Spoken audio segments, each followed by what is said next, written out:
যিনি এই ঘটনাটি পাঠিয়েছেন তার মতো করে তিনি ঠিক যেভাবে লিখেছেন সেভাবেই পড়তে। রাসেল ভাই কেমন আছেন? আমি ফুটেজের একজন নিয়মিত শ্রোতা। আমার কাছে বেশ কিছু ঘটনা আছে যা একসাথে পাঠানো সম্ভব না। আজকে যদি ভালো লাগে তাহলে পড়ে শোনাবেন, খুব খুশি হব। আমার ধরুন একটি ফ্ল্যাটে 5 তলায় ভাড়া থাকতো। আমরা এই ফ্ল্যাটে না থাকায় আব্বু ওখানে একই থাকতো।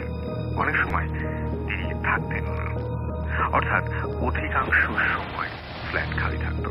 ঘটনাটি 2013 সালের এপ্রিল মাসে ঘটা। তখন আমরা এক ফুফাতো ভাই ঢাকায় চাকরির ইন্টারভিউ দিতে যান এবং আমাদের ভাড়ার ফ্ল্যাটে ওঠেন। ঘটনাটি ঘটে উনি ফ্ল্যাটে ওঠার দ্বিতীয় দিন রাতে। তখন তিনি বাসায় একা ছিলেন এবং তার মামা অর্থাৎ আমার আব্বু আসার অপেক্ষায় ছিলেন। রাত 12টার দিকে আব্বু না আসলে তিনি ঘুমিয়ে যান। মাঝরাতে মেইন দরজায় টোকা শোনার শব্দে তিনি মনে করেন আব্বু এসেছে এবং তখন দরজা খুলে দেখেন যে দরজার সামনে কেউ নেই। তখন সে মনে করে পাশের ফ্ল্যাটে কেউ এসেছে। যখন তিনি দরজা বন্ধ করতে যাচ্ছিলেন তখন একটা পচা ডিমের গন্ধের বাতাস তার নাকে আসে। সে অনুভব করে যে সেটা বাসায় ঢুকে গেছে। সে এতে কিছু মনে না করে বাসার দরজা লক করে আবার শুয়ে পড়ে। ঘটনাটির সূত্রপাত তখন থেকে সে তার ঘরে কিছু একটা টের পেতে শুরু করে। তার কাছে ঘটনাটি খুব গরম ছিল, যদিও তখনও শীতের প্রকোপ কিছুটা রয়ে গিয়েছিল। তিনি যখন বিছানায় শুয়ে অর্থাৎ সে যখন বিছানায় শুয়ে পড়ল তখন তার পায়ের কাছে কেউ দাঁড়িয়ে থাকার অস্তিত্ব টের পায়। তখন সে তার পায়ের নিকটে যা দেখতে পায় তা দেখার জন্য সে কিছু মোটেও প্রস্তুত ছিল না। তার কাছে শোনাতে যা দেখতে পান সেটা হচ্ছে যে তার ধরনটা হচ্ছে এরকম যে একটা কালো কুৎসিত চেহারার লোক, চোখগুলো দেখতে রক্তের মতো এবং তার শরীর থেকে আগে পাওয়া সেই পচা ডিমের গন্ধ আসতে লাগলো। তখন সে দেখতে পেল ওই বিভৎস লোকটা তার দিকে এক দৃষ্টিতে তাকিয়ে আছে। তখন তার মতে তার এমন লাগছিল যে তার শরীরের রক্তের শিরা উপশিরায় একে ধেয়েও খেলে যাচ্ছে। তখন সে দেখতে পায় ওই লোকটা 2 হাত দিয়ে তাকে ধরতে যাচ্ছে।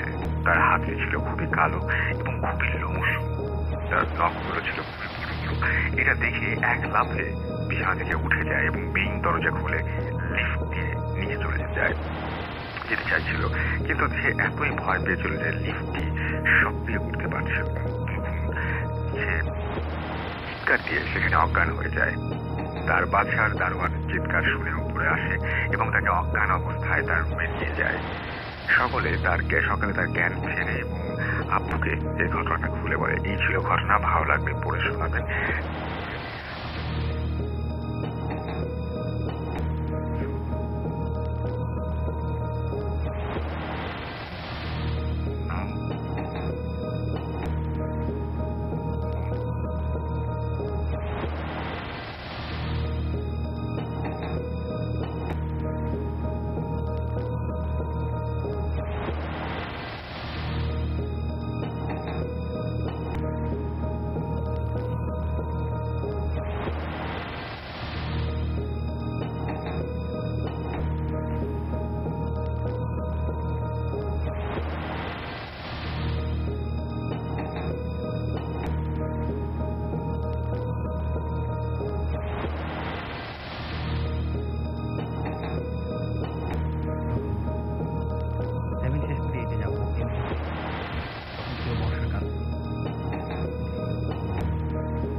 বাবা নিচে নেমে পানির নিচে নেমে সেই জায়গাটাকে পরিষ্কার করে পানি যাওয়ার একটা সুন্দর রাস্তা করে দেয়, যাতে করে অতিরিক্ত পানি হলে পুকুরটা যাতে উছলায় না যায়, মাছগুলো যেন চলে না যায় এজন্য। সেটা দেওয়া শেষ করে বাবা বলে, বাবা এই দিক দিয়ে আমরা দেখে যাই, কারণ এই এই এই পাশের ওই পাশে আরেকটা গর্ত আছে, ওই গর্তটাকে চেক আপ করে যেতে হবে। তো এটা চেক আপ করে যেতে হলে আমাদেরকে ঠিক ঈদগাহ মাঠ ঘেঁষে কবরস্থান ঘেঁষে যেতে হবে, এছাড়া অন্য কোনো উপায় নেই। তো বাধ্য হয়ে বাবা আর আমি একসাথে যাতায়াত শুরু করি। আমি বাবার পিছনে, বাবা আমার সামনে। বাবার হাতে টর্চ, আমার হাতে একটা ছোট টর্চ ছিল। তো বাবা টর্চ নিয়ে যাচ্ছে, যেতে যেতে ঠিক যেখানে ঈদগাহ মাঠের এন্ডিং পয়েন্ট এবং যেখানে কবরস্থানের শুরু, ঠিক ওখানে বাবা একটা জিনিস দেখতে পান, সেটা হচ্ছে কই মাছ। অনেকগুলো কই মাছ একজন আরেকজনকে চেইন আকৃতির এ লেজ কামড় ধরে এই প্রান্ত থেকে উঠে অপর প্রান্তে চলে যাচ্ছে। তো বাবা তো কই মাছ দেখে মহা খুশি, মাছ ধরতে হবে, মাছ কোথায় রাখবো, মাছ রাখার জায়গা নেই।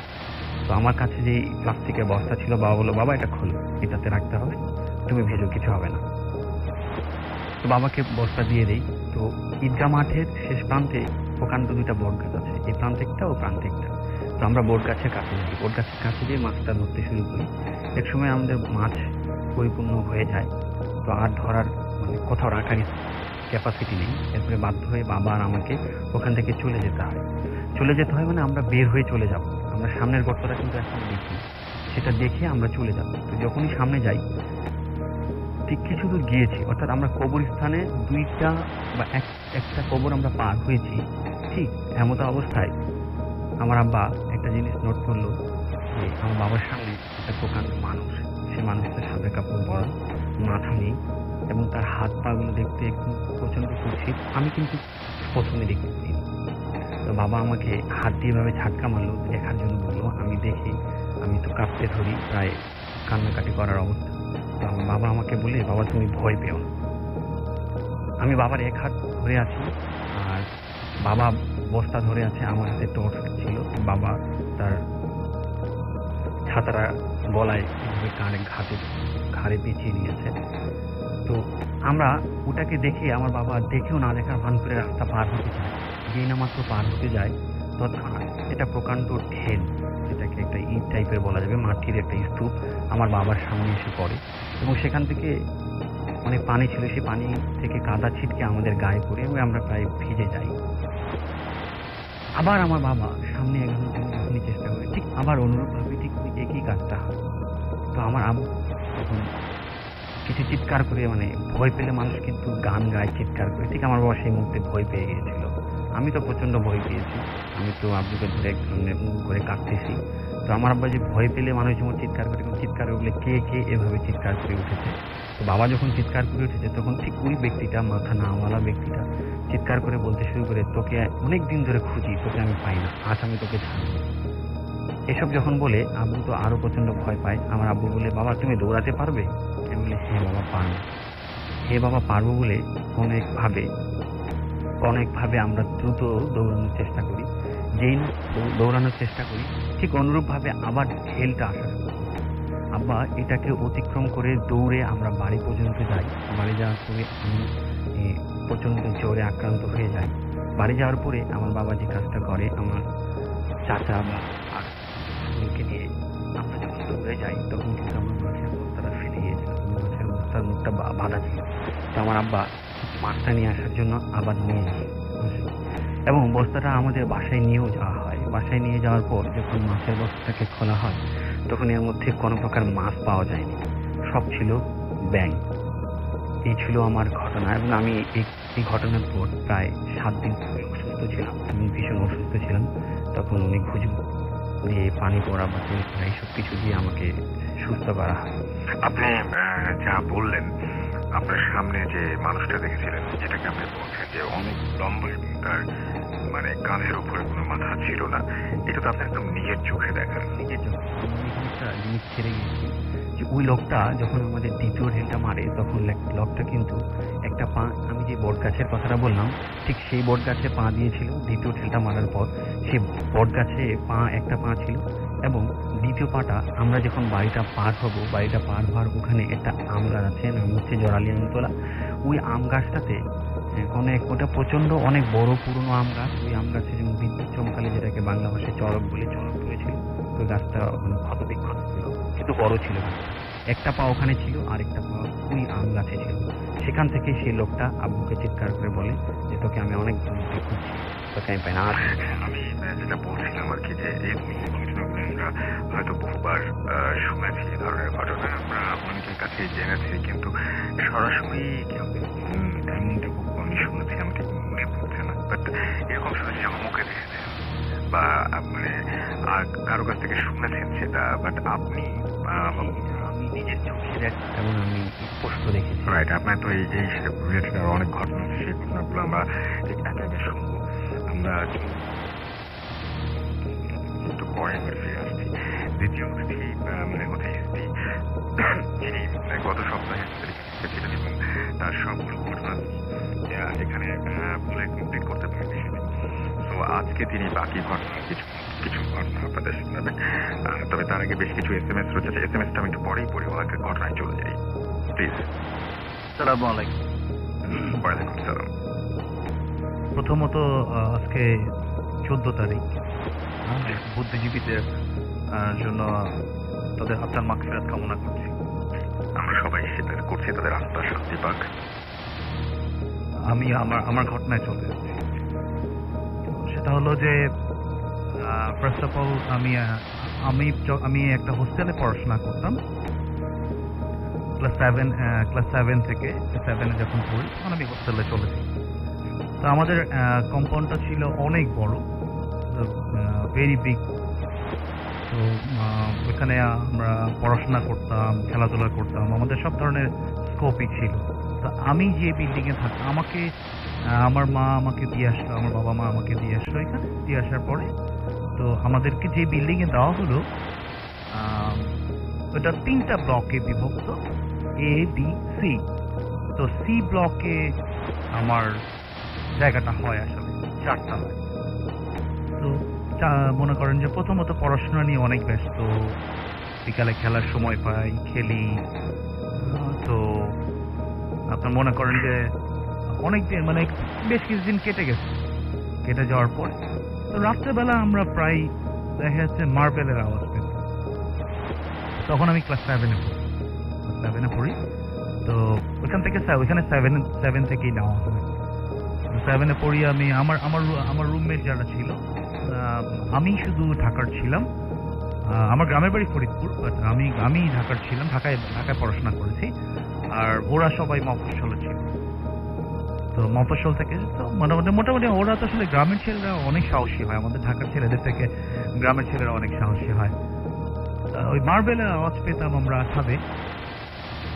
আমরা মনে করতাম যে হয়তো আমাদের নিচের রুমে, নিচে আমরা তো টপ ফ্লোরে থাকতাম না, নিচে জুনিয়ররা, তো জুনিয়ররা কেউ দুষ্টামি করতেছে কিংবা মার্বেল খেলছে। প্রথম এটাকে পাত্তা দেইনি আমি। পাত্তা না দেওয়াতে একটা পর্যায়ে চলে গেল, এটা এক্সট্রিম পর্যায়ে চলে গেল এক সময়। তখন আর মানে সারাদিন ক্লান্ত থাকার পরে আর ভালো লাগতো না। আমরা নিচে দৌড়িয়ে যেতাম, মানে নিচে নামতাম। নিচে নেমে দেখতাম যে সবাই ঘুমাচ্ছে। তখন রাত্র 10টা 11টা, মানে সবাই একদম পুরো 3টা ব্লকের লাইটই বন্ধ হয়ে গিয়েছে। আমরা ওই দেখা যাচ্ছে যে লাইট জ্বালিয়েছি। আর আমাদের বাথরুমটা ছিল, আমাদের যে ব্লক ছিল বাথরুমটা মানে কমন বাথরুম, তো মনে করেন অনেকগুলি বাথরুম, হোস্টেলের বাথরুমগুলো যেরকম হয় তো ওরকম। আমি আমার এক ফ্রেন্ড ছিল, আমার খুব ক্লোজ ফ্রেন্ড ছিল জুয়েল। ও দেশের বাড়ি আপনার রাজশাহীতে। আমার রুমমেট ছিল সাথে, মানে 3জন, আমরা 4জন থাকতাম এক রুমে। আমি ছোটবেলা থেকেই নামাজ পড়ার চেষ্টা করতাম। আমার এখনো পড়ার চেষ্টা করি, আল্লাহ যতদিন তৌফিক দেবে ইনশাল্লাহ পড়বো। তো আমি আমার আমাদের এক রুমে ছোট একটা রুমের মধ্যে 4টা খাট ছিল, মাঝখানে আমার নামাজ বিছানা। তো আমি নামাজ পড়তাম, আমি তখন থেকে নামাজ পড়তাম। রাত্রেবেলা দেখা যাচ্ছে যে এটার উপদ্রব দিনে দিনে বাড়ছে। এই মার্বেলের আওয়াজ, তারপরে ছাদের উপরে লাফালাফির আওয়াজ দিনে দিনে বাড়ছে। একটা পর্যায়ে যে আমি আর জুয়েল একটু মোটামুটি সাহসী প্রকৃতির ছিলাম। 7-এর চেয়ে মানে ওই ছোট বয়সে এতটা সাহস আসলে কাম্য না কারণ। আমরা দেখা গেছে যে একটা সময় রাত্রে ছাদে লাফালাফির আওয়াজ পেয়ে, মানে তখন তখন আর সহ্য হতো না। আমি মনে করতাম যে এটা এটা কি, এটা কোনো নিশ্চয়ই কোনো জুনিয়ররা দুষ্টামি করছে। তা আমরা দৌড়িয়ে আমি আর মানে জুয়েল চলে গেছি ছাদে, দেখি যে কেউ নাই। তো এরকম অনেক দিন হচ্ছে, প্রায় হয় এটা, প্রায় হয়। তো একটা পর্যায়ে যে মার্বেলের আওয়াজ বেড়েই গেল, একদম মার্বেল ফেললে যে আওয়াজটা হয়, ছোটবেলায় আমরা সবাই মার্বেল খেলেছি, মার্বেল ফেলে যেমন টিক টিক টিক তারপরে আস্তে গড়িয়ে যে শব্দটা হয়, আমরা একটু ভয় পাচ্ছি তখন। তখন আমাদের ভিতরে একটু ভয় ঢুকে গিয়েছে বেসিক্যালি, যে ব্যাপার কি আসলে, এটা কি আমার কাছে এটা প্যারানর্মাল মনে হচ্ছিল, যে এটা নর্মাল কিছু না। তো কিছু আমরা এটা নিয়ে আমি আর জুয়েলি বেশি ঘাটাঘাটি করতাম। জুয়েল ঘাটাঘাটি করতো, আমিও ঘাটাঘাটি করতাম। তো আর একদিন রাতের কথা বলছি আমি, এটা একদিন রাতে, রাইট। সেদিন ছিল আমাদের প্রেপ টাইম ছিল না, এটা আমাদের one kind of cadet college, আমি যেখানে পড়তাম one kind of cadet college. তো আপনার মনে করেন যে রাত্রেবেলা বৃহস্পতিবার দিন, ওই দিন আমাদের প্রেপ টাইম ছিল না, পড়ার সময়টা মানে আসলে প্রতি সপ্তাহে পড়ার সময় থাকে, কিন্তু পড়তে বসতে হয়, মানে পড়ার সময় বলতে পড়তে বসতে হয়। তো কলেজ ড্রেস পরে পড়তে বসতে হতো। তখন পরে নতুন নিয়ম করেছিল যে কলেজ ড্রেস পরে পড়তে বসতে হবে, কিন্তু তখন আমাদের নর্মাল আমরা যা পড়া থাকতাম ওইটা পরেই পড়তে বসতাম। তো বৃহস্পতিবার দিন আমাদের মানে সবাই পড়াশোনার টাইম থাকতো না, আমরা সবাই দেখা গেছে কেউ টিভি রুমে চলে গেছে, কিংবা কেউ হয়তো কমন রুমে যে আপনি টেবিল টেনিস খেলছে, পেপার পড়ছে, মানে সবাই একটু মজাই করতো ওই দিন। একা আমি একটু টায়ার্ড ছিলাম, বিকালবেলা একটু গেমস ছিল, আমি একটু টায়ার্ড ছিলাম। তো টায়ার্ড থাকার পর আমি হাত মুখ ধুয়ে আমি মাগরিবের নামাজ মেবি পড়ি নাই, আমি না পড়ে ঘুমিয়ে গিয়েছিলাম। ঘুমিয়ে যাওয়ার পরে আপনার তখন আমি খুব ডিপ স্লিপে চলে গিয়েছিলাম। তো তখন বাজে আমি জানি না তখন কয়টা বাজে, আসলে আমার সঠিক খেয়াল পড়ছে না। হঠাৎ করে দেখছি যে কেমন একটা আওয়াজ হচ্ছে, মানে আমাদের এখানে আমি একটা গেমস খেলতাম, তো ওই ক্রিকেট বল দিয়ে ব্যাট দিয়ে নক করলে যেরকম হয়, ক্রিকেট বলের সাথে ব্যাট দিয়ে নক করলে টাক টাক টাক টাক একটা আওয়াজ হয়, তো এরকম একটা শব্দ হচ্ছে। তা আমি জুয়েলকে বললাম যে জুয়েল দুষ্টামি করিস না, আমি অনেক টায়ার্ড, বিকালে গেমস ছিল, ভালো লাগছে না। তো হঠাৎ করে শব্দটা বন্ধ হয়ে গেল। তো কিছুক্ষণ পরে আবার স্টার্ট হয়েছে। তো মানে স্টার্ট হওয়ার পরে আমি আমাদের এখানে আমাদের হোস্টেল থেকেই টেবিল ল্যাম্প দেওয়া হতো, আমি হাত বাড়িয়ে টেবিল ল্যাম্পটা জ্বালিয়েছি। তো জ্বালানোর পরে তো আমি ঘড়িতে দেখলাম যে তখন বাজে আমাদের 8টার সময় ছিল খাওয়ার সময়, ডিনার টাইম। তো আমি বাথরুমে যাব, বাথরুমে গিয়ে বাথরুমে যাওয়ার রেডি হয়েছি, বাথরুমে গেলাম। বাথরুমে যাওয়ার পরে আমি দেখছি যে প্রচন্ড লাফালাফির আওয়াজ হচ্ছে ছাদে। আমি জানতাম না যে ওই ব্লকে আমি ছাড়া আর কেউ নাই এখানে। এটা হইল ঘটনার শুরু। তো আমি কিভাবে যে মানে সিঁড়ি দিয়ে 4তলা থেকে দৌড় দিয়ে নেমেছি সেটা একমাত্র আল্লাহ রাব্বুল আলামিনই জানেন। তো এইটার স্টার্টিং হলো কেবল এটা আমাকে দিয়ে স্টার্ট হলো। তো এটা নিয়ে আমি বেশি ঘাটাঘাটি করব। আমার ছোটবেলা থেকেই এই কিছু প্যারানর্মাল ব্যাপারে আগ্রহ অনেক বেশি ছিল। আমার কৈশোরটা কেটেছে গ্রামের বাড়ি।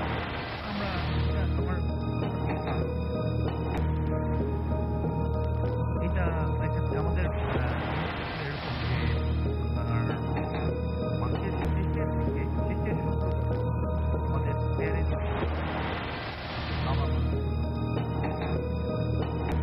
তার আগের দিনও বৃহস্পতিবার সেম ঘটনা ঘটছে। বৃহস্পতিবার তো রাত্রেবেলা সেম টাইপের ঘটনা ঘটছে। তো আমরা খুব ভয় পেয়েছি ওই দিন, আমরা আসলেই খুব ভয় পেয়েছি। আমরা 4 জন মানে আমরা ওই দুইটা খাট একসাথে করে মানে এত ভয় পাচ্ছিলাম যে দুইটা খাট একসাথে করে আমরা এত এত নয়েজ হচ্ছিল ছাদে, এবং মানে অসম্ভব ধরনের বাজে নয়েজ হচ্ছিল। মানে কেমন আমি আসলে মানে কেমন আমার বলতে গেলে এখনো গায়ের লোম শিউরে ওঠে। তো আমরা ভয় পাচ্ছিলাম প্রচুর। তো একটা পর্যায়ে যে অনেক রাত হয়ে গিয়েছে, তখন বাজে 2টা কি 3টা। তো আমাকে জুয়েল বলল যে তুই ঘুমিয়ে পড়, কালকে তো সকালে প্যারেন্টস ডে, সবাই আসবে, সবার সাথে তো দেখা করতে হবে, তাড়াতাড়ি উঠতে পারবো না। তো আমি রীতিমতো আমি শুয়ে পড়েছি। শুয়ে পড়ার পরে আমি ঘুমের মধ্যে দেখছি যে কেউ একজন বিভৎস চেহারার একজন, মানে বিভৎস একদম। আমি আসলে চেহারাটা মানে আমি এরকম ভাবে আমার মনে নাই, আসলে এটা অনেক আগের কথা বলছি। মানে বিভৎস এতটুকুই মনে আছে যে আমার গা দিয়ে, মানে ওই আপনারা সবাই খুঁট চিনেন রাইট? তো ওই ব্লেডের খুঁট কিংবা নর্মাল খুঁট, ওই খুঁট দিয়ে কিংবা ব্লেড দিয়ে কাটছে। আমি ঘুমের মধ্যে দেখছি যে আমাকে ব্লেড দিয়ে কাটছে, এবং আমি ব্যথা পাচ্ছি, আমি চিৎকার করছি প্রচন্ড ভাবে, আমার গলা দিয়ে স্বর বেরোচ্ছিল না কোন রকম। আমি খুব জোরে চিৎকার করছি, কিন্তু কেউ শুনছিল না আমারটা। তো ওই রাতে মানে আপনার মানে ওই রাত শেষ হয়ে গেল, সকাল হলো। তো আমাকে জুয়েল, সবাই কলেজ ড্রেস পরেছে, মানে আমাদের একটা ড্রেস ছিল, ড্রেস কোড ছিল। তো ওই ড্রেস পরে আপনার মনে করেন যে কলেজ বিল্ডিং এ আমাদের আপনার সবাই প্যারেন্টসরা আসতো। প্যারেন্টসরা আসার পরে আমরা মনে করেন আমার প্রচন্ড জ্বর। জুয়েল আমাকে বললো যে যাবি না তুই, আঙ্কেল আন্টি মনে চলে আসছে এত। আমি বললাম যে জুয়েল আমার প্রচন্ড জ্বর আসছে গায়ে, আমার হাত পা প্রচন্ড ব্যথা। তো ও আসলে গায়ে হাত দিয়ে দেখলো আসলেই আমার জ্বর। তো জ্বর হওয়ার পর আমি আর রুম থেকে বেরোতে পারিনি, খুব কষ্ট লাগছিল, শরীর প্রচন্ড জ্বর, আমার প্রায় 102 থেকে 3 জ্বর। তো আমি দেখলাম মানে আমাকে ওই নিচ থেকে আমাদের যদি কোনো গার্জিয়ান আসতো তখন নিচ থেকে ডাকা হতো। হঠাৎ করে কাশিম ভাইয়ের কথা মনে পড়ে গেল, কাশিম ভাইকে অনেক মিস করি। কাশিম ভাই আমাদেরকে ডাকতো, রোল নাম্বার ধরে ডাকতো আমাদেরকে, আপনার গার্জিয়ান আসছে, আপনি কলেজ বিল্ডিং এ যান। আমি তো আসলে জ্বর, তো পরে ওই আমার ওই ফ্রেন্ডকে জুয়েলকে আবার আব্বা আম্মা চিনত। তো জুয়েলকে বলেছে যে কি ব্যাপার, ও আসতেছে না কেন? তো জুয়েল বলল যে আন্টি ওর তো শরীরটা খারাপ, জ্বর। তো জুয়েল আসলো, রুমে আসলো, আমাকে ড্রেস পরিয়ে মা আমাকে নিয়ে গেল। তবে সবচেয়ে বড় ব্যাপারটা যেটা সেটা হলো যে মা আসলে পৃথিবীতে মনে হয় মার থেকে আপন কেউ নাই। আমার মার একটা যে জিনিসটা আছে, 6 সেন্স কাজ করে আমার মার। আমার যে কোনো জিনিস, যে কোনো বিপদ হওয়ার আগে আমার মা কিভাবে যেন টের পেয়ে যায় আমি জানি না। আমার আজ পর্যন্ত আমার মা আমাকে যেই জিনিসগুলো বারণ করেছে এবং করেছি আমি, এটাতে আমি বিপদে পড়েছি। তো আম্মা আমার জন্য বলল যে ওষুধ কিনে, ওষুধ দিল, ওষুধ খাওয়ার পরে জ্বরটা একটু কমলো আমার। তো অনেকদিন 1 মাস পরে দেখা হয় ছেলের সাথে, তো অনেক কিছু রান্না করে নিয়ে আসে। তো আম্মা আমার জন্য 5টা তাবিজ নিয়ে গিয়েছিল। আমি জানি না মানে আম্মা কি করে বুঝতে পারছে আমার এই প্রবলেমটা। আসলে মার মন, একটা কথাই শেষ করে দিচ্ছি আমি। তো আম্মা আমাকে বললো, তুমি কি রাত্রে ভয় পাও? আম্মা তুমি কি করে বুঝলা? মানে যে আমার মন বলছিল যে তুমি রাত্রে ভয় পাও, তুমি নামাজ পড়ো, আর তোমাকে এই জিনিসটা আমি এক হুজুরের কাছ থেকে নিয়ে আসছি। তুমি যে বিল্ডিং এ থাকো, যেই ব্লকে থাকো, ওই ব্লকের 4 কোনায় 4টা তাবিজ ঘিরে দিবা, এবং তোমার গলায় একটা পরবা। একটা রূপার চেন নিয়ে গিয়েছিল, আমি চেন পড়তে পছন্দ করি না, কিন্তু আম্মার কথাতে পড়তে হয়েছে আমার। তো আল্লাহর রহমতে আমি যতদিন পর্যন্ত ওই ব্লকে ছিলাম ততদিন পর্যন্ত কোনো রকমের প্রবলেম আমি আর ফেস করি নাই। কিন্তু সবচেয়ে মজার ব্যাপার হলো, যখন সিনিয়র হয়ে গেলাম, ব্লক চেঞ্জ করলাম, তখন মনে করেন যে সবকিছু চেঞ্জ করে, মনে করেন টেবিল ছিল, অনেক কিছু ছিল, আমরা চেঞ্জ করে আমরা তখন এই ব্লকে চলে আসি। এই ব্লকে চলে আসার পরে হঠাৎ করে আমার খেয়াল হলো আমি খালি গায়ে হয়েছি, গেঞ্জি খুলেছি শাওয়ার নেওয়ার জন্য।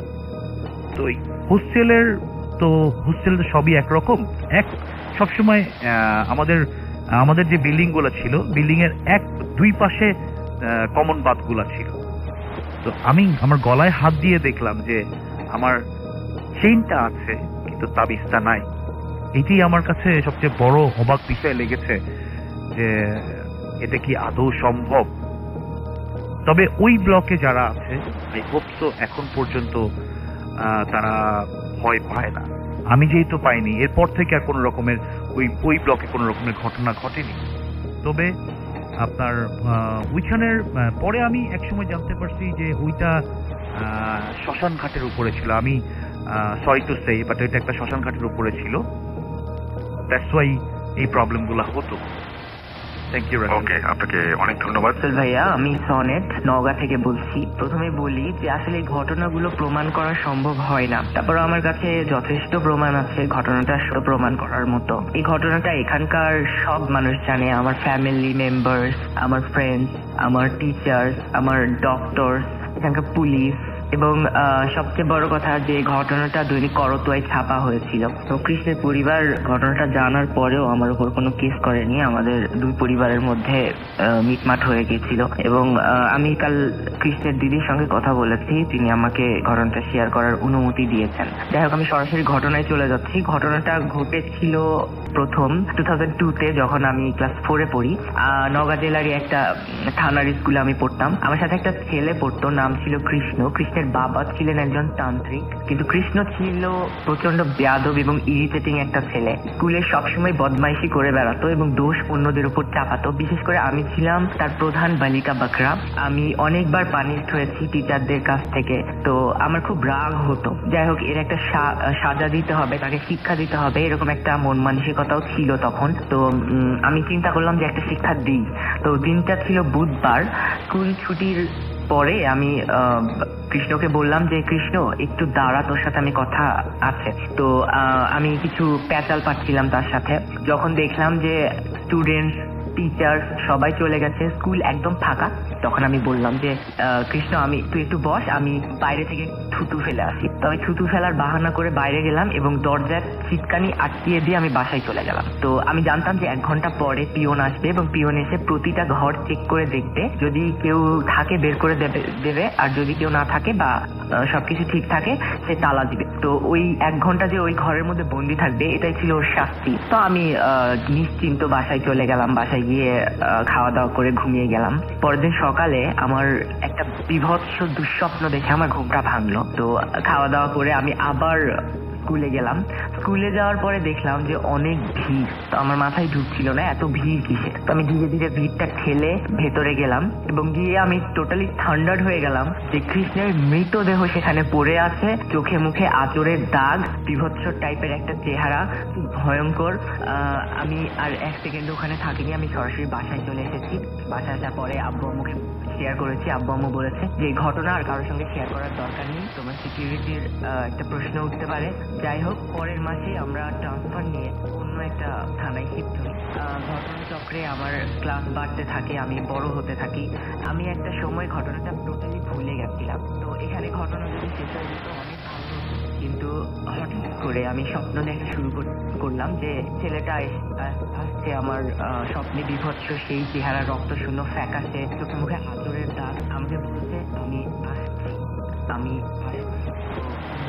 ঘুম থেকে উঠে চিন্তা করলাম যে আমি যাকে ভুলে গেছি টোটালি, সে হঠাৎ করে আমার স্বপ্নে নাড়া দিল কিভাবে। তো স্বপ্ন হতেই পারে, আমি ইগনোর করে গেলাম। তো তখন আমি ক্লাস 10-এ পড়ি, 2008-এ। হঠাৎ করে স্বপ্নটা প্রতিদিন হতে লাগলো, কন্টিনিউ, মানে 1 দিন থেকে 2 দিন প্রতিদিনই আমি স্বপ্নটা দেখছি। তো আমি ইগনোর করে গেছি। তো একদিন সকালের কথা, আমি ঘুম থেকে উঠে বেসিনে গেছি ফ্রেশ হওয়ার জন্য। তো এরকম সময়ে আমার বাম দিক থেকে ডান দিকে একটা শব্দ চলে গেল। তো আমি টার্ন করে পেছন দিকে ঘুরলাম। তুলে দেখি কিছুই নেই, আবার টার্ন করলাম।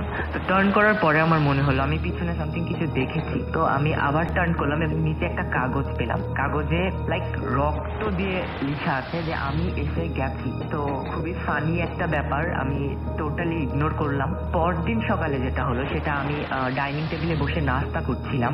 আম্মু কিচেনে ছিল, আব্বু অফিসে, আমার ছোট বোন গিয়েছিল স্কুলে। তো আমি ডাইনিং টেবিলের লম্বা দিকের একপারে বসে নাস্তা করছি। তো এরকম সময় আমি জাস্ট মাথাটা তুলেছি, এরকম সময় দেখি আমার সামনের চেয়ারে কৃষ্ণ বসে আছে। আমি প্রচন্ড ভয় পেলাম। সেই বিভৎস চেহারা, সেই আঁচড়ের দাগ, রক্ত শূন্য একটা চেহারা। তো আমি চোখ বন্ধ করে জোরে চিৎকার দিলাম। আম্মু কিচেন থেকে দৌড়ে আসলো, আসার পরে কি হয়েছে আমি ওখানে কিছুই দেখলাম না।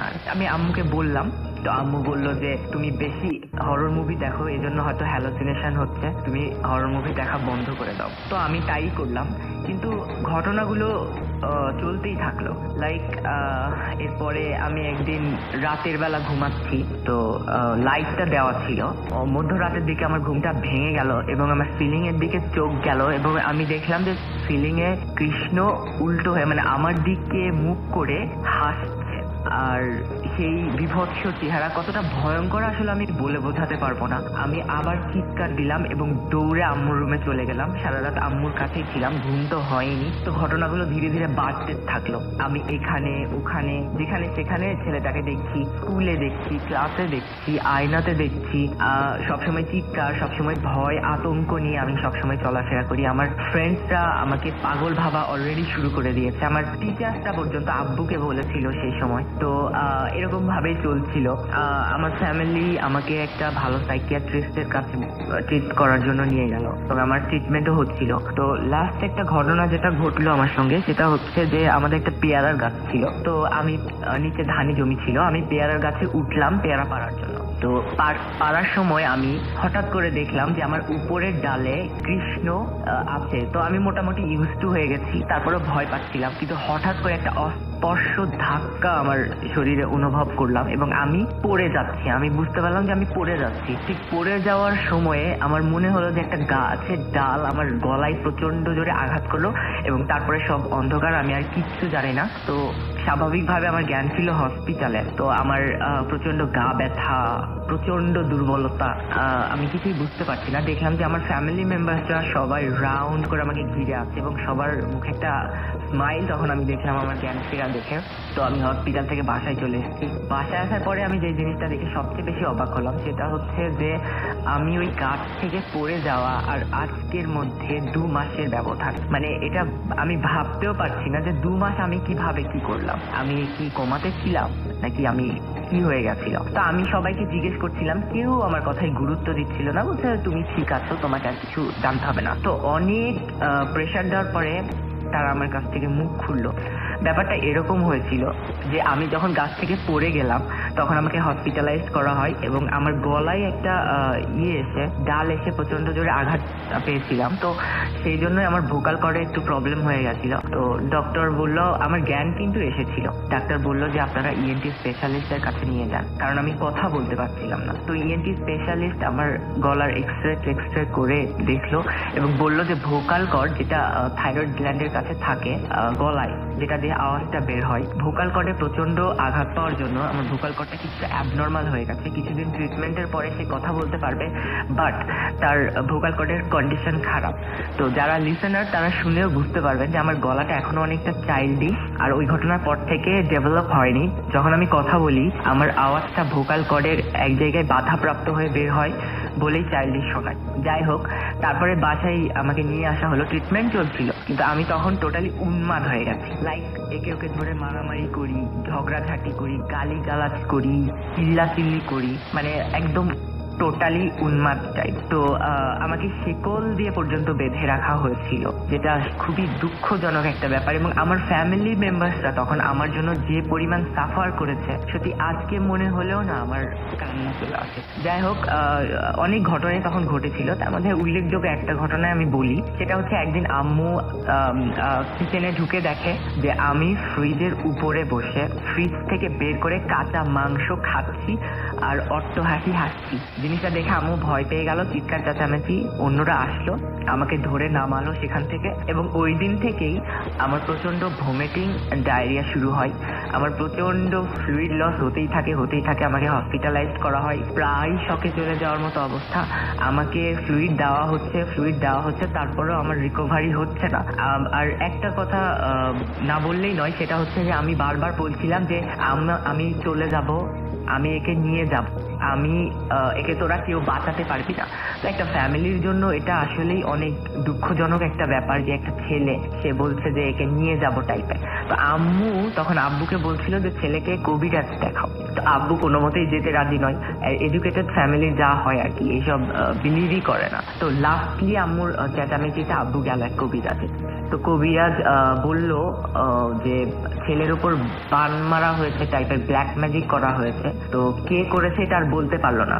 তো আব্বু আম্মা একটা জিনিস লক্ষ্য করলো যে আমি ওই ছেলেটাকেই বারবার দেখছি, কৃষ্ণকে। তো কৃষ্ণর বাবাও একজন তান্ত্রিক ছিল, তো নিশ্চয়ই কিছু একটা এর মধ্যে আছে। তো আমাদের কিছু পলিটিক্যাল পাওয়ার ছিল এবং পুলিশ নিয়ে আব্বু কৃষ্ণের বাবার বাসায় চলে গেল। এবং কৃষ্ণের বাবা তো কোনো মতেই স্বীকার করবে না।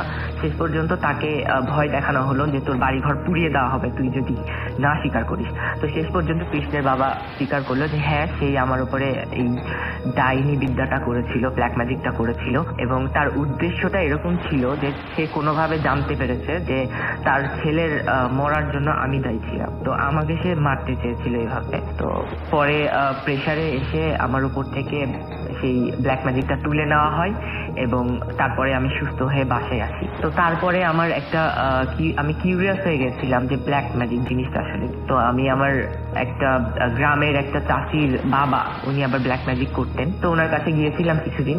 তো ওনার কাছ থেকে একটা জিনিস আমি শুনেছিলাম, সেটা হচ্ছে যে যারা ব্ল্যাক ম্যাজিক করে বা যারা এইসব ডাইনি বিদ্যা টাইপের করে, তাদের সাথে অনেক জিনের অনেক শত্রুতা থাকে, যা থেকে তারা চেষ্টা করে যে ওদের কিছু ক্ষতি করতে। তো যেহেতু কৃষ্ণের বাবা একজন ব্ল্যাক ম্যাজিশিয়ান ছিলেন, তো কোনো একটা জিন হতে পারে এরকম যে তার ছেলেকে একা পেয়ে সেখানে হয়তো মেরে ফেলেছিল। তো পরে কৃষ্ণের বাবা জানতে পারে এবং আমার সঙ্গে এরকম করে। তো আমি সবার উদ্দেশ্যে একটাই কথা বলতে চাই যে এই ঘটনাগুলো শুনতে যত ইজি মনে হয়, একটা ফ্যামিলি যখন এগুলো ম্যানেজমেন্ট করে তখন কিন্তু অতটা ইজি থাকে না। তো অবশ্যই একটা ফ্যামিলির জন্য এটা খুবই দুঃখজনক একটা ব্যাপার, খুবই ভয়ঙ্কর, আমি নিজে দেখেছি। তো আমি সবাইকে একটাই রিকোয়েস্ট করবো যে আপনারা বিশ্বাস করেন না করেন সেটা আপনাদের ব্যাপার, কিন্তু এই টাইপের কোনো জিনিস আপনারা কারোর সঙ্গে করবেন না, কারোর জীবন নষ্ট করবেন না। ধন্যবাদ।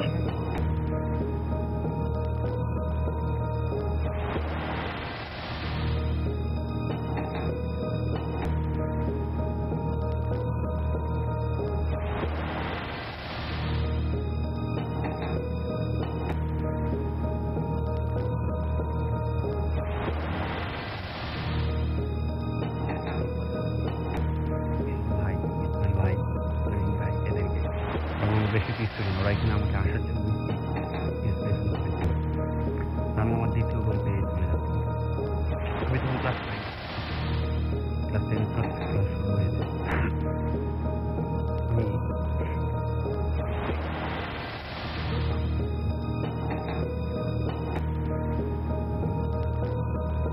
পুকুরটা ছিল বিল, একটা বিল বলতে পুকুরটা একদম মাঝখানে, চতুর্দিকে শুধু জমি, ধান ক্ষেত, চাষাবাদ হতো। 1 কিলোমিটারের রাস্তা, 1 কিলোমিটারের মধ্যে কোনো রকম বাড়ি ছিল না।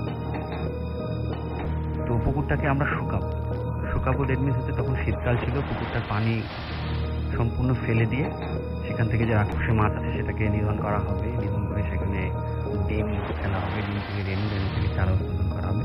এটার জন্য বিশেষ করে ওটাকে শুকানো আর কি, এবং সেখানে যে রাক্ষসে মাছগুলো আছে সেগুলো ধরতে হবে। তো দিনটা ছিল সোমবার, আমার স্পষ্ট মনে আছে। তো সেদিনকে বাবা এবং আমাদের বাসায় একটা ছেলে থাকতো, ফয়জার নাম। বাবা, ফয়জার আরও কয়েকজন মিলে ওই মেশিন সেট করে পানিটাকে ফেলে দেওয়ার জন্য। 2টা মেশিন সেট করে দুদিক থেকে। তো যেদিন মেশিন সেট করে সেদিন সন্ধ্যাবেলায় আমার বাবা সেই পুকুর পাড়ে পড়ে যায়। পড়ে গিয়ে আমার বাবা প্যারালাইজড হয়ে যায়, বাম পা এবং বাম হাত। আমি যে পুকুরটার কথা বলছি সেই পুকুরটার ঠিক পাশে, কিছু দূর পাশে 10 থেকে 15 ফিট দূরে একটা বৌদ্ধভূমি, একটা টিলা আছে, যেটার মধ্যে 1971 সালে মহান মুক্তিযুদ্ধের সময়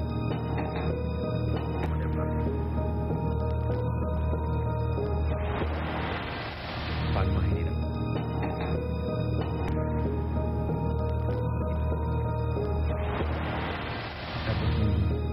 বার্ষা আছে, ঠিক বার্ষাটার অপোজিটে তাঁবু টাঙানো হয়েছে, যেখানে আমরা থাকবো। দ্যাট মিনস যারা পুকুরটাকে পানি শুকানো যারা পাহারাদার থাকবে। তো কোনো এক কারণে আমার বাবা যে পুকুর ছিল না, শুধু কয়জন আমি যে ভাইটার কথা বললাম তিনি থাকার কথা। তো তিনি এটা পারবেন, বাবা যাও, বাবা সন্ধ্যা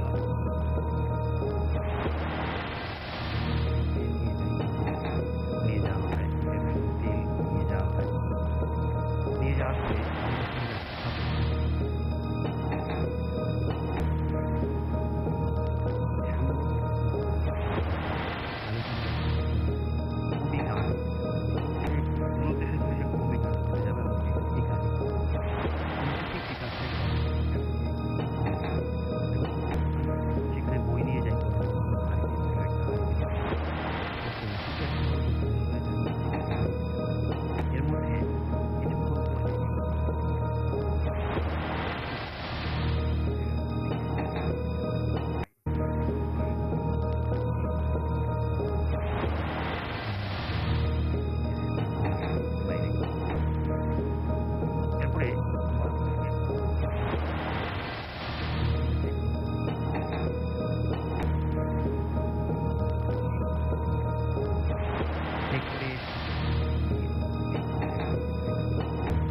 ঠিক রাত 2টা থেকে 2:30টা দিক হবে। মেশিনে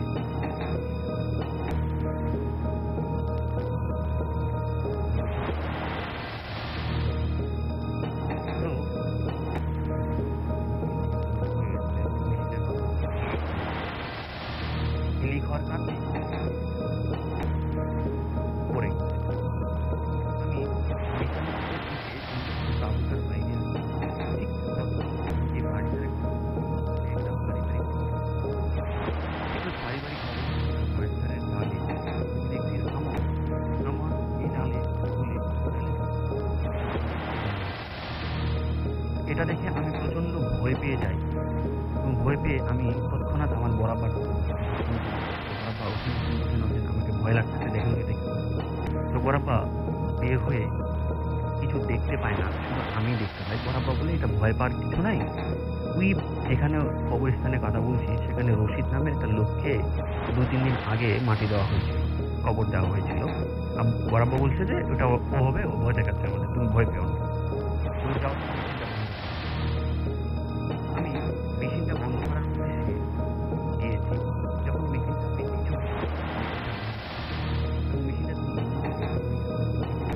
অটোমেটিকলি ওই বদ্ধভূমি যে কথা বললাম সেদিকে চলে যায়, এবং সেখানে যে বটগাছটা বললাম সেই বটগাছটাতে একটা প্রকাণ্ড লোক বসে আছে।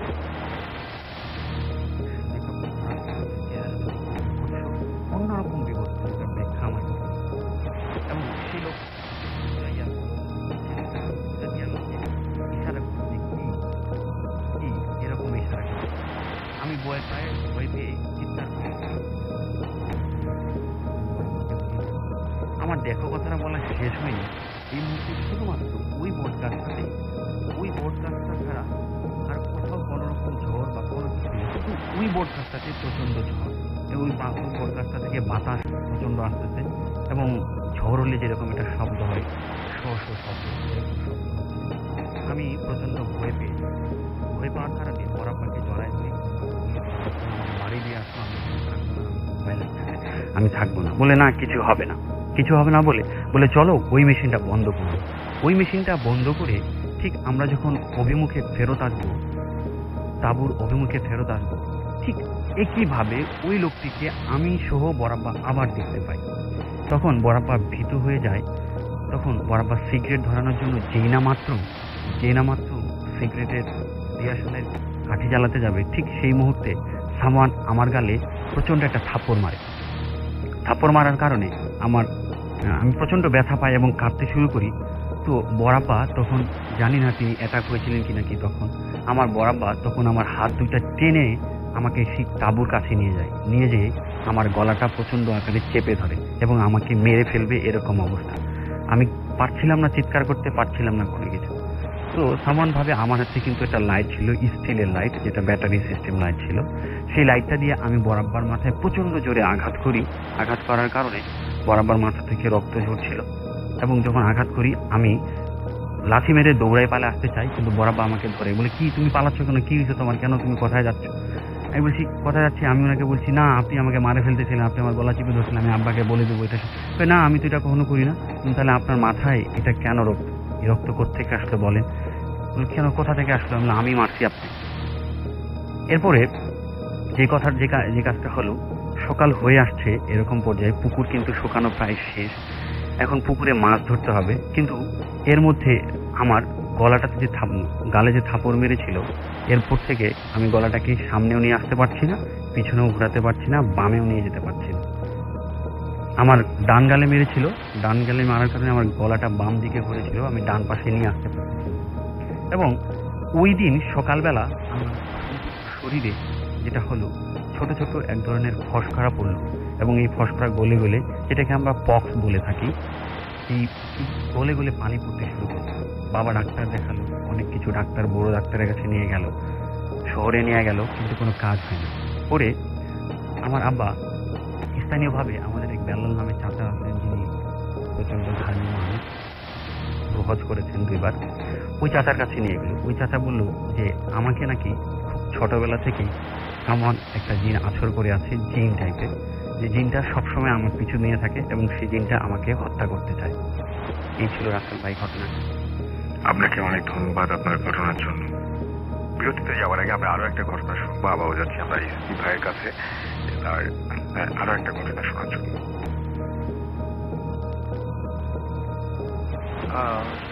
রাসেল ভাই, এটা আমি আমার এক ছোট বোনের কথা বলছি। এটার ঘটনাটা আপনার বগুড়াতে, ওর শ্বশুর বাড়ি হলো বগুড়াতে। তো ওদের is a very rich family. ওরা একটা বাড়ি কিনছে, বিশাল বড় বাড়ি, কিন্তু ওইটা বাড়িটা করার পর থেকে বিভিন্ন ধরনের ঘটনা ঘটছে। ওর শাশুড়ির সাথেও ঘটেছে। তো আমি আমার ওই ছোট বোনের ঘটনায় চলে যাই, স্ট্রেট ঘটনা। তো ও গিয়েছিল, ও তখন ওর একটা বেবি হয়েছে। তো ওর বেবিটা মোটামুটি বড়, 4-5 মাস বয়স। তো ওইখান থেকে মানে শি ইজ পজেসড। রিজনটা হলো, এই বাড়িটা পরে জানা গিয়েছে যে এইটা একটা কালী মন্দিরের উপরে ছিল এবং এই মন্দিরটাতে কিছু গুপ্তধন আছে। এটা আসলে বললে হয়তো কেউ বিশ্বাস করবে না, বাট ইট ইজ ট্রু যে এইটা ওইখানে কিছু আমরা যেমন মুসলিম জিনও আছে এবং এর মধ্যে হিন্দু জিনও আছে। এটা আপনারা জানেন কিনা আমি জানি না, আমি এটা কনফার্ম হয়ে দেন আমি আপনাদেরকে বলছি। তো এইটা ওরা পাহারা। তো আমার বোনটা যখন পজেসড হয়েছে, সে তখন কোনো কথা বলতো না কারোর সাথে, চুপচাপ থাকতো, কেমন যেন হয়ে গিয়েছে, পাগলের মতো করতো। ওর বাচ্চাটা ওকে দেখে ভয় পেত। তো ঠিক আছে, ওর হাজবেন্ড মনে করেছে যে কোনো সিক হয়ে গিয়েছে। সিক হয়ে যাওয়ার পর ঢাকায় নিয়ে আসে, বাট অ্যাকচুয়ালি তখনও সে পজেসড। তো ঢাকায় নিয়ে আসার পরে তার বাসায় সে বিভিন্ন ধরনের মানে উল্টাপাল্টা আচরণ করত। বিশেষ করে বেশি ঝামেলা হতো যখন আজানের সময়গুলোতে ঝামেলা হতো। তো ও কেমন যেন হয়ে যেত।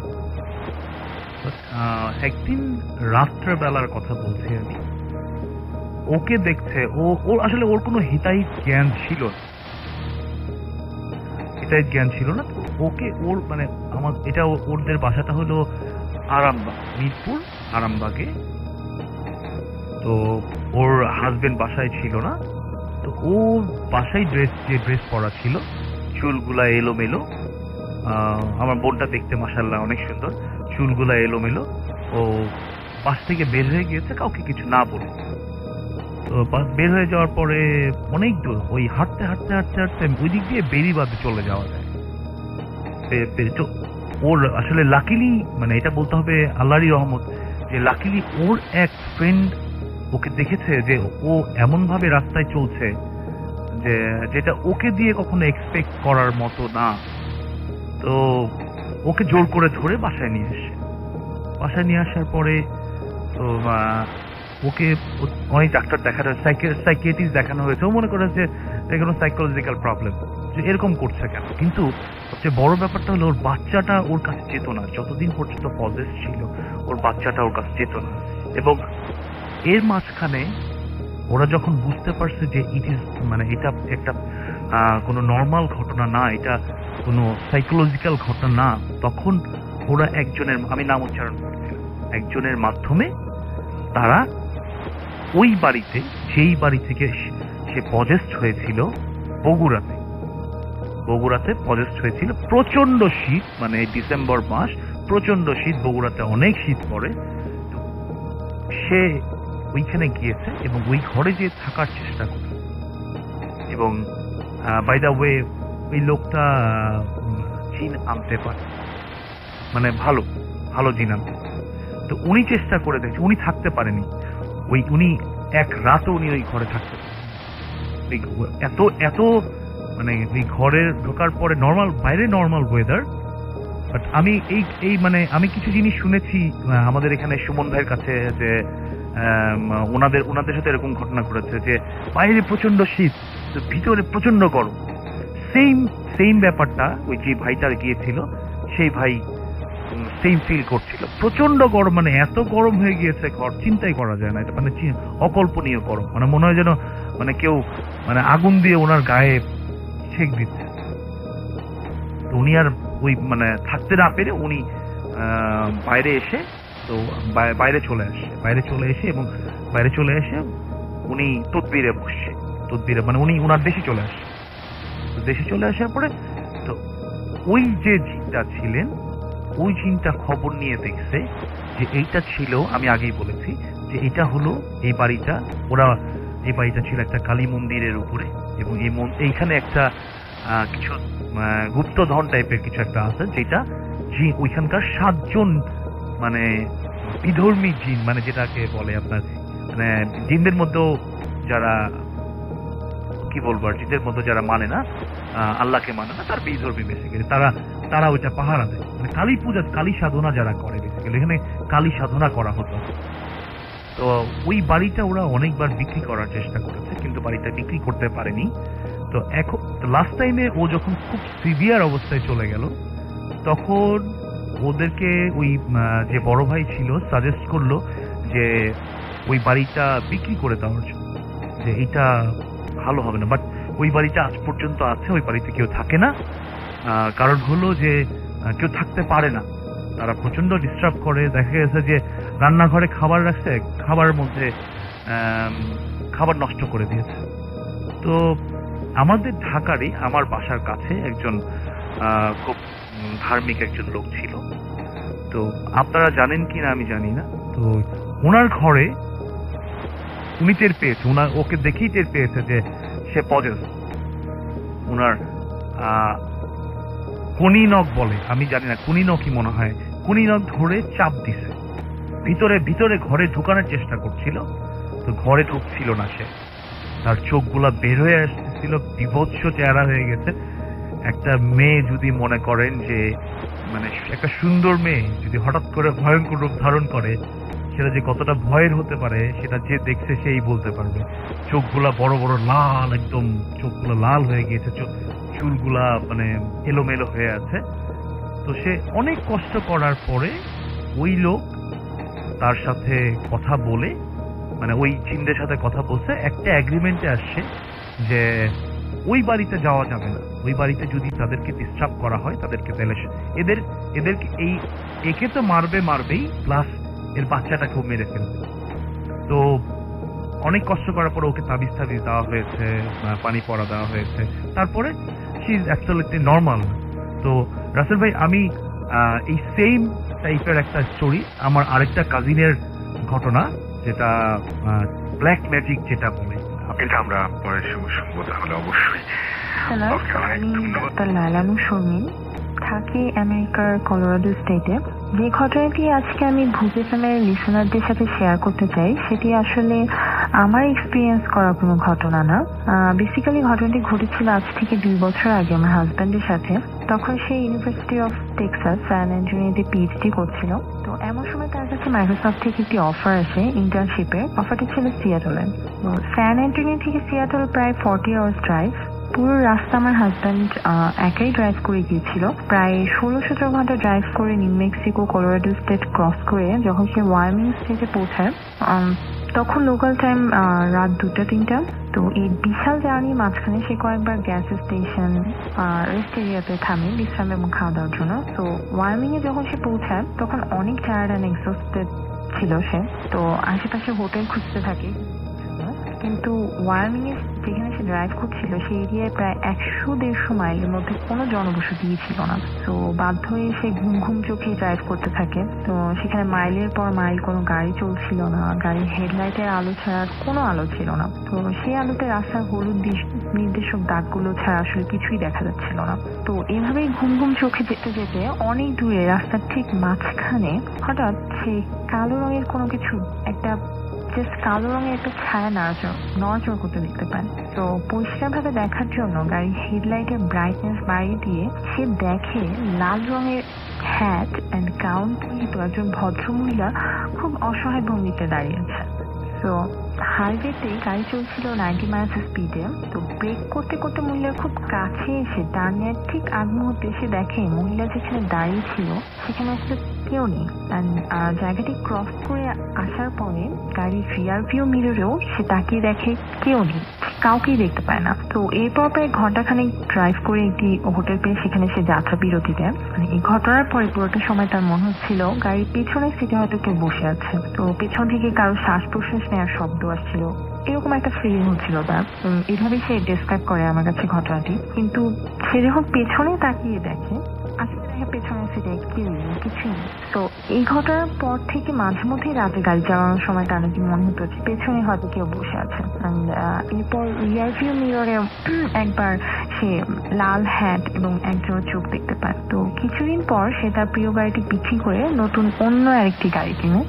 আমার হাজব্যান্ড আসলে খুবই চাপা স্বভাবের মানুষ, খুবই ইন্ট্রোভার্ট টাইপের। তো এই ঘটনাটি সে আমি ছাড়া কারোর সাথেই শেয়ার করেনি, কিন্তু আসলে এই ঘটনাটি এখনো মাঝে মধ্যেই তাকে তাড়া করে ফেলে। অ্যান্ড এই পুরো ঘটনাটি ঘুমের ঘোরে দেখা কোনো হ্যালুসিনেশন নাকি কোনো আসলেই কোনো প্যারানর্মাল এক্সপিরিয়েন্স, সেটা জাজ করার রেসপন্সিবিলিটি ভূত এফএম এর লিসেনারদের উপরই সে দিতে চাই। Thank you. Doctor Laila Sharmin USA থেকে এদিকে আমরা সনেটের আর একটা অডিও ক্লিপ শুনেছি যেটা অনেক প্রশংসিত হয়েছে। আশা করছি যে আপনারা সবাই বেশ আনন্দ পাচ্ছেন এবং এই মুহূর্তে আমরা আবারও ফিরে যাচ্ছি আমাদের প্রথম অতিথির কাছে। আরেকবার নামটা বলতে হবে এবং আরেকবার ইনস্টিটিউট অফ মেডিকেল। আমি যে ঘটনাটা বলবো ইন্টারমিডিয়েট পরীক্ষা ঠিক ফার্স্ট ইয়ার শেষে ফার্স্ট ইয়ারের শেষের ঘটনা।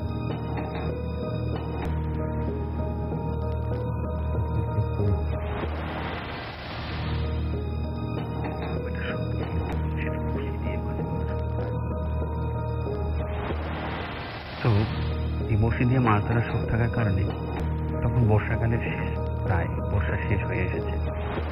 তো আমাদের ওখানে আমাদের বাসা থেকে বেশ কিছু দূরে একটা নদী আছে, টাঙ্গাইল নদী নাম।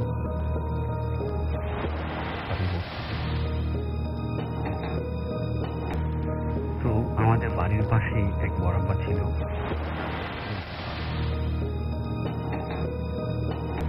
এই ডক্টর বড়াপার সাথে আমার কন্ট্যাক্ট হয় যে তিনি তার কাজে হচ্ছে এরকম মাছ হচ্ছে বম, শোল মাছ, এই টাইপের বড় বড়। তো তার সাথে আমার কন্ট্যাক্ট হলো যে আমি যাব, আমাকে নিয়ে যেতে হবে এবং নিয়ে যাওয়ার জন্য বেশ কিছু প্রস্তুতিরও প্রয়োজন আছে। তো প্রস্তুতির জন্য কীভাবে করতে হবে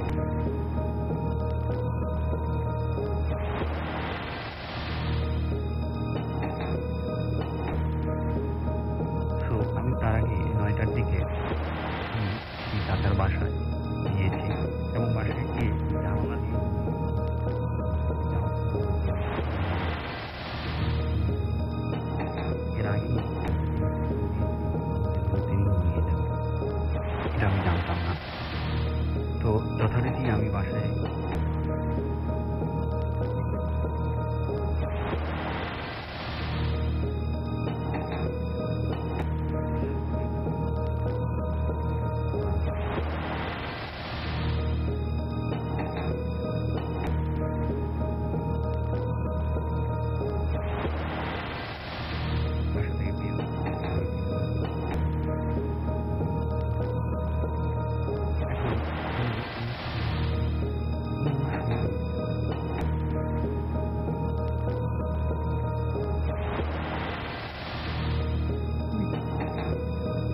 আমি আমার থেকে কথা বলে যাচ্ছি, উনি কোনো উত্তর দিচ্ছেন না। এটুকুই, এর বেশি কিছু কোনো কথাই বলছেন। তো আমি যে রাস্তা দিয়ে যাব সে রাস্তা থেকে একটু শালবন আছে, শালবনটা পার হয়ে যেতে হবে। তো উনি আমাকে সব সময় অ্যাভয়েড করে শালবন পার হয়েই চলে গেল। ঠিক সেভাবে সেই পোশাকে এবং তার হাতে মাছ ধরার জন্য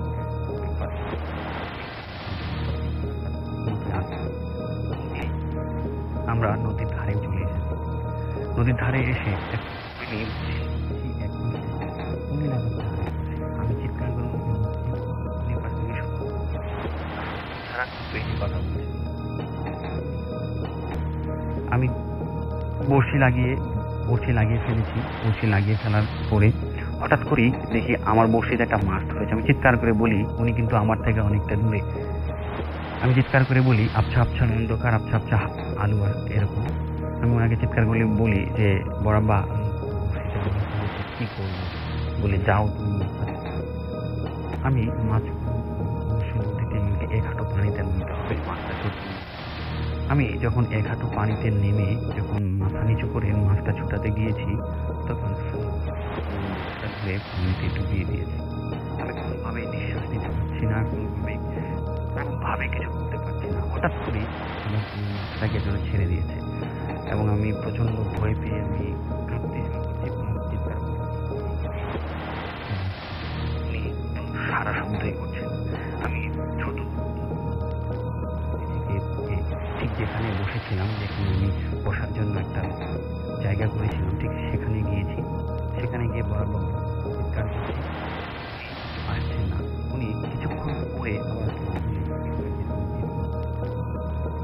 তিনি যখন আমাকে চিৎকার করছেন কেন, তিনি এই কথাটা বলে পশ্চিম দিকে তাকান। ঠিক আমি তখন দেখতে পাই ওনার হাতে দুটো স্বাভাবিক হাত নয়, হাতে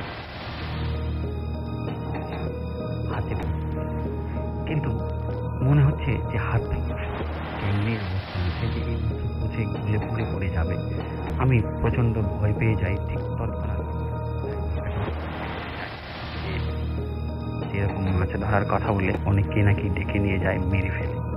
এ কথাটা মনে পড়ার সঙ্গে সঙ্গে আমি ঠিক যেখানে বসে মাছ ধরছিলাম তার অপোজিট কিছু দূরেই আলো দেখা যাচ্ছিল যে ওখানে অন্য কেউ লোক মাছ ধরছিল। আমি তৎক্ষণাৎ ওখান থেকে সবকিছু ফেলে, পায়ে জুতা ছিল জুতা ফেলে খুব দ্রুত ওখানে দৌড়ে যাই। একটা লোককে পাই, সে লোকটাকে আমি জড়িয়ে ধরে বলি আমাকে বাঁচান। এবং যখন ওনার কণ্ঠটা আমার মনে আসে, ঠিক সেই ব্যক্তিটা, আমি আরো ভীত এবং প্রচন্ড ভয় পেয়ে যাই। তখন আমি জিজ্ঞেস করি, আপনি কে? তাহলে উনি কে? বলে, কেন আমি তোমার জব্বার বরাবর, তুমি এখান থেকে কোথা থেকে আসলে? তোমাকে তো আমি আনতে যাইনি, তোমার আব্বা তো নিষেধ করেছিল তোমাকে না নিয়ে আসার জন্য। আমি তখন বললাম, তাহলে উনি কি? উনি আমাকে নিয়ে আসলো কেন? এবং আমি ওনাকে দেখলাম ওনার হাতটা প্রচন্ড ভয়ানক, হাতে বড় বড় নখ, হাতটা মনে হয় পচে যাবে, এরকম পড়ে যাচ্ছে এরকম একটা। বলে, হ্যাঁ এটা কি বলছো তুমি? উনি তখন আমাকে আশ্বস্ত করে ভয় পেও না বলে আমাকে জড়াই ধরে, বলে তুমি চলো। আমি কিন্তু কাঁদতেছি, অবিরাম কেঁদে যাচ্ছি।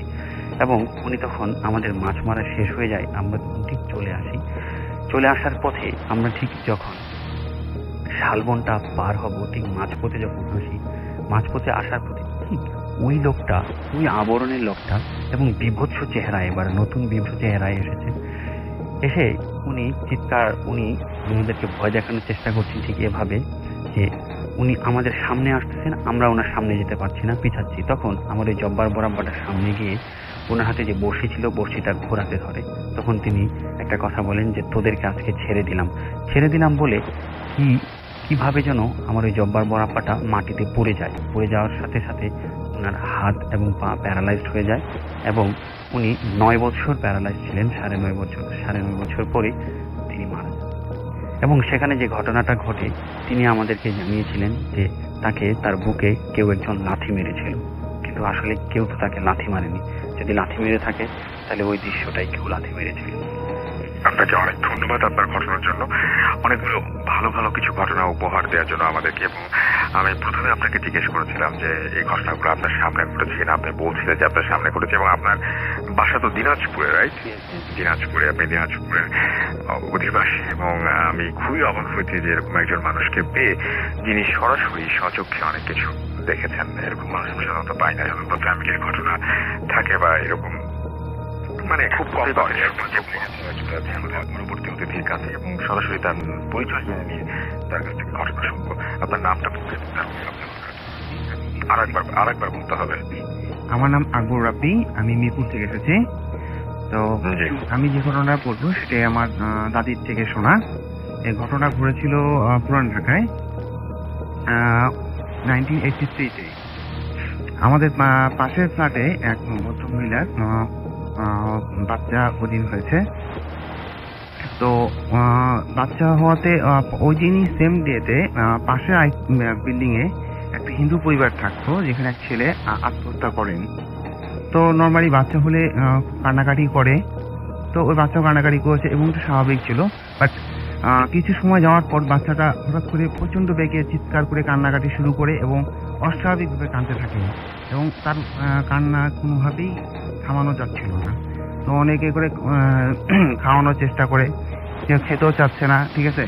এবং কিছু সময় পর দেখা যায় যে বাচ্চাটার মাথা ফাটার চিহ্ন দেখা যায়, জাস্ট চামড়ার ভিতর দিয়ে হাড়টা ফাটা। তো ওরা খুবই শঙ্কিত হয়ে যায় এবং হাসপাতালে নিয়ে যায়। হাসপাতালের নাম হচ্ছে ন্যাশনাল হাসপাতাল। তো নিয়ে যায়, ওখানে গিয়ে ডাক্তাররা দেখে এবং ডাক্তাররা চিকিৎসা করতে থাকে। বাট কোনো মতেই বাচ্চাটাকে কোনো কিছু খাওয়ানো যাচ্ছিল না জন্ম হওয়ার পর থেকে, এবং কান্নাকাটি করছে। তো আমাদের পাশে এক মহিলা ছিলেন, তো উনি আমার দাদিকে এসে বলছিলেন যে আসলে মামা এটা খারাপ, যেহেতু একটা ঘটনা ঘটে গেছে, এরকম একটা আমাদের একজন আছে, ওনার কাছে যায়। তো উনি যায় দাদিকে নিয়ে ওই মহিলাকে করে। তো দেখা যায় ওনার একটা হেঁটে যে এরকম খারাপ ওই আত্মাটা, ঠিক আছে, বাচ্চাটার উপরে আক্রমণ করেছে এবং বাচ্চাটাকে শেষ করে দিতে। তো এই জন্য ওনারা একটা হেঁটে যে আমাদের ওখানে একটা চার আশ্রম ছিল ছিলেন, তো ওখানে একটা ভোগের ব্যবস্থা করছে। তো ভোগের মধ্যে দিতে হবে মাছ, মিষ্টি, গাঁদা ফুল। তো এটা ঠিক ফজরের আগে এটা দিতে হবে। তো যথারীতি ওই দিন পরদিন ভোরে একদম আমার দাদি, ওই ভদ্রমহিলা আরেকজন, তিনজন মিলে ওখানে যায় এবং ওই চার রাস্তার মোড়ে ওইটা দিয়ে কিছু দূর ওনারা যখনই ব্যাক করতে যায়, তো দেখে যে রাস্তাগুলো ব্যাক করে তার বাকি তিনটা রাস্তা দিয়ে তিনটা একটু বামুন টাইপের তিনটা ছেলে দৌড়ে এসে ওগুলো খাওয়া শুরু করে, এবং তারা দেখা যাচ্ছে কাঁচা মাছ থেকে টান দিয়ে খেয়ে ফেলতেছে, এবং তারা একটু ভয় পায় এবং দেখা যায় খাওয়া দাওয়া শেষে আবার তিনজন তিন দিকে দৌড় দিয়ে চলে যায়। তো ওরা কি এসে শুনতে পায় যে বাচ্চাটা আসলে তার ভালো হয়ে গেছে, মানে তার ওই তার কান্নাকাটি থেমে গেছে এবং তার মাথা যে ফাটল এটা, তো ওই সকালে উঠে দেখি যে এটা আর নেই তার মাথায় এবং স্বাভাবিক হচ্ছে। আপনাকে অনেক ধন্যবাদ আমাদের স্টুডিওতে আসার জন্য। আমাদের সাথে আরো একজন আছেন যিনি আজকে ঘটনা শেয়ার করবেন বলেছিলেন, বাট এখন শেয়ার। আচ্ছা, আপনার ছোট্ট করে আপনার নামটা একটু বলেন। আমাদের প্রথম অতিথিকে যিনি নিয়ে এসেছেন, কতদিন আগে এসেছিলেন? আমি মার্চ মাসে একবার আসছি আর গত রমজান মাসে একবার। আচ্ছা, আজকে আপনার ঘটনাগুলো মানে তেমন এক্সাইটিং না বলে আপনি নিজে এবং আমরা ডিসিশন নিলাম যে আজকে সেই ঘটনাগুলো, কিন্তু আপনি একজন আপনার একজন চমৎকার একজন গেস্ট নিয়ে আসছেন, আপনার ফ্রেন্ড, যিনি বেশি ভালো লেগেছে। তো আপনাকে অনেক ধন্যবাদ স্টুডিওতে আসার জন্য। কোনো ঘটনা শেয়ার করতে চান এমনিতে কোনো কিছু ছোট? না, আমি এখন আর কোনো ঘটনা শেয়ার করব না। আচ্ছা, ছোটখাটো কিছু মনে পড়ছে? একদমই ছোটখাটো কিছু মধ্যে আমি যেগুলো বললাম আপনাকে, যদি এর মধ্যে কোনো বলি, আপনি যে কোনো একটা বলেন। আপনি শেষে কোনো একটা ছোট্ট ঘটনা বলেছিলেন যেটা মোটামুটি। আচ্ছা, যে ছাদের উপরে, আচ্ছা এটা হচ্ছে আমার এক আপুর কাছ থেকে শোনা। আপুর নাম হচ্ছে পুষ্পিতা। তো আপু আজকে আমাকে বললো। তো এই ঘটনাটা হচ্ছে এ ধরনের, ওই পাশাপাশি ছাদে একটা ছাদে হচ্ছে দুই ফ্রেন্ড থাকতো, আর ওই দুই ফ্রেন্ডটা এক রিলেটিভ বিয়ে করছে। তো তার একটা বাচ্চা ছিল, বাচ্চা নিয়ে পাশের ফ্ল্যাটে থাকতো। তো ওই দুই বন্ধু বিকালে ছাদে ঘুরতে বেরোয়, স্বাভাবিকভাবে প্রতিদিনই বেরোয়। তো ওই দিনও বের হয়েছে, বের হওয়ার পরে দেখে যে ওই দুই বন্ধুর এক বন্ধুর যে রিলেটিভ তার স্ত্রী এবং তার সন্তান ওই ছাদে ঘুরতে বেরোয়। তো সন্ধ্যার সময় এটা দেখে তো ওই দুই বন্ধু বলতেছে, আর ওই মেয়েটা ছিল হিন্দু, তো বলতেছে বৌদি কি খবর, কেমন আছেন, বিকালবেলা ছাদে আসছেন, তো কথা বলতেছে। এক পর্যায়ে বলতেছে যে পিচ্ছিটাকে আমাদের কাছে দেন, আমরা ওকে নিয়ে একটু ঘুরি। তো বললো ঠিক আছে নাও। এটা বলার পরে যখন সবাই এক জায়গায় আসছে, তো পিচ্ছিটাকে নেওয়ার জন্য যখন হাতটা বাড়াই দিছে একজন, হাতটা বাড়াই দিয়ে যখন ওই ছাদ থেকে এই ছাদে নেবে, তখন আপনার যে বৌদির যে ক্যারেক্টারটা, বৌদি ওই লোকটার হাতটা ধরে টান দেয় এবং নিচে পড়ে যেতে থাকে। এমন অবস্থায় তার সাথে যে আরেকটা ফ্রেন্ড ছিল সে তাকে ধরে ফেলে। তো যখন যে ফ্রেন্ডটা পড়ে যাচ্ছিল তাকে টেনে উঠে দাঁড় করে, তো তখন দেখতে পায় যে পাশের ছাদে বৌদি এবং বৌদির বাচ্চা ছিল, সে নাই।